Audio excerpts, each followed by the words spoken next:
তো hello everyone, সবাই কেমন আছো? আশা করি সবাই খুব ভালো আছো। তো আমিও সকাল সকাল বসে গিয়েছি একটা ব্লগ, ছোট্টখাটো একটা ব্লগ করতে চলেছি। তো ব্লগটা কেমন হবে তোমরা অবশ্যই একটু পাশে থেকেও সাপোর্ট করো। তো এতে আর আমি খুব সাধারণ ঘরের একটা মেয়ে, তোমরা আর আমাকে কেমন লাগছে অবশ্যই তোমরা কমেন্ট করে বলবে। তো চলো তোমরা দেখতে থাকো। সকাল সকাল কিন্তু আমি বঁটি নিয়ে বসে পড়েছি।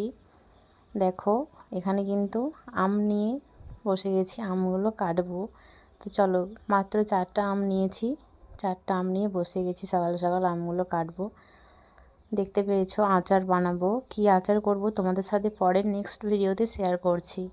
তো দেখতে পেয়েছো আমগুলো, গেলে কিন্তু আমাদের গাছের আম মানে তোমরা বলো গাছের আম নাকি। দেখতে পেয়েছো এখানে